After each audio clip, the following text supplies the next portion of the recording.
And that is the cachet of President Donald Trump that is dissipating before our very eyes.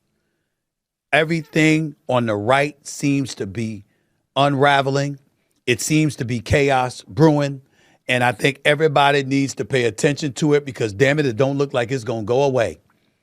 You got the MAGA right against this man. This is some crazy, crazy stuff going on right here. So Stephen A. Smith just delivered one of his most scathing political takedowns yet, and it's absolutely devastating. Fresh off his $100 million ESPN deal, he's using his massive platform to systematically dismantle what's happening in Washington. This is must-watch analysis. But if you listen to the folks on the right who have been staunch supporters of his, oh, my Lord, they are going against him. I thought it was just me. I'm only being facetious right there. Obviously, I didn't think so. I'm not being literal. But his speech the other night, where he gave a speech about, a progress report on the war in Iran, which I'm being told is going to end in about 3 weeks, according to my sources. Going to end in about 3 weeks. Anybody trying to believe it, we'll believe it when we see it, okay? But the bottom line is, Trump is talking, and I'm looking at him, and I got to admit to y'all, he's absolutely right to be skeptical. VP Vance has been in Pakistan for weeks trying to broker this deal, and military analysts agree the 3-week timeline is pure fantasy. The Strait of Hormuz blockade shows zero signs of progress. It's not just pretty hard to listen to him speak when you compare it to how former President Barack Obama sounded whenever he gave a speech. I mean, to listen to Trump, it's just hard. Half the time he comes across as incoherent. He's mumbling and stumbling and bumbling. I mean, he don't sound much better than Joe Biden. He don't sound much better than Joe Biden did. I'm just going to keep it a buck with you. He just doesn't, okay? But that's me, a centrist, an independent who leads right fiscally and left with everything else. He just doesn't sound like he's all there. And it's not only hard to listen to him when you compare it to Obama. It's hard to listen to him when you see those old footages of Trump, whether he was on an Oprah Winfrey show or something else. Sharp as a tack. Age and attrition have clearly kicked in. This hits different because of his credibility as a true independent. He's been calling out both sides for years, recently labeling certain politicians as pathological liars. When centrists like him sound alarms, smart people listen. Look at right-wing zealot himself, Alex Jones, and what he's saying. This is seismic. Jones has been a loyalist for years, defending every controversial move. When your most devoted media allies start calling for mobilization against you, that's not opposition, that's complete base collapse. That man said, Trump is gone. That's what he said. We need to mobilize against him and the neoconservatives. That's what he said. Exactly right. Jones commanded millions of followers who hung on every word. His call to mobilize against the current administration signals a fracture that could doom 2026 midterm hopes. This isn't typical political criticism. I mean, on the right, Mr. Nick Fuentes. If you haven't heard this, I hope you sit down. You might catch a heart attack. Listen to this. I wore this stupid fucking ridiculous hat when I was in college, like an idiot. When I was 18, I had people threatening to kick my ass. I wore this in the cafeteria. I became a pariah. And look at what it has profited all of us. They said, no more endless wars. They said tariffs, mate, we're gonna win so big. They said, we're going to build a wall. Mexico will pay for it. It just got 10 feet taller. It was a lie. All we can do is stop being suckered one single more day. I'm done. And I'm not saying, hey, I'm a Democrat and I'm in favor of feminism. I'm not left wing, but I'll play both sides. If Republicans don't do what I want, I'll go with the enemy. I'll go sleep with the best friend. You break your promises, I'll go to the other team. It doesn't mean I believe in them, but I'll go to them because I know they're going to fuck you. Ladies and gentlemen, that is Nick Fuentes, a far-right extremist, to say the least, who is talking about going to the other side, quote, just to fuck you. That's what he said.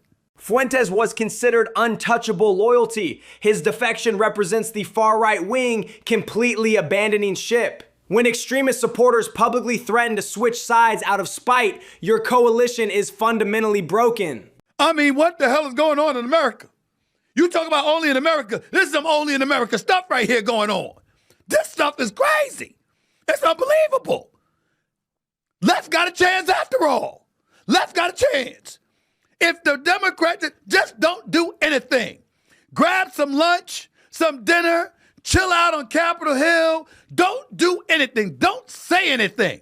Because the way Trump is going right now, the more he talks, the more he alienates his base. He's nailed the political reality perfectly. His recent commentary on the leadership void has been prophetic. When someone this politically astute says the opposition just needs to stay quiet, that's devastating strategic analysis. He broke it down better than the Democrats. He broke it down better than the Democrats. There's no border wall. There's no flourishing economy. You got the war in Iran. You understand? He's breaking it on. He's breaking it down better than the Democrats. That's the brutal truth. Internal criticism cuts deeper than any external attack because it confirms what supporters already suspect. When your own allies articulate failures better than opponents, you've lost narrative control completely. Everybody is turning against Trump. Few as consistently, however, and as cogent and as surgical as Megyn Kelly.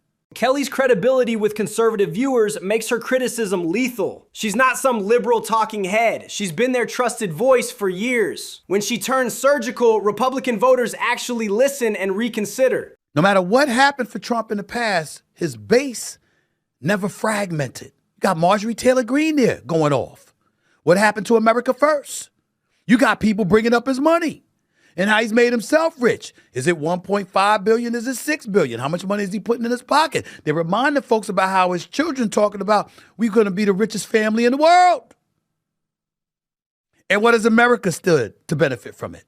Greene represents the true believer base. Her questioning America First principles strikes at the core brand promise. When loyalists start asking about personal enrichment over national benefit, that's existential damage to credibility. Trump has gotten in his own way because he won't shut the hell up. Every time he's on camera, he looks worse. He's not coherent. He's mumbling and stumbling. You got people on the right bringing him on and just letting him ramble and just letting him talk, not realizing the more you do it, the more he sounds like Biden did. It's pretty bad.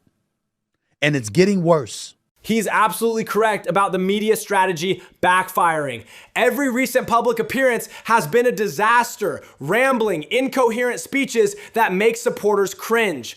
The more exposure, the worse the optics become. And at the rate it's going to cost the GOP the midterms.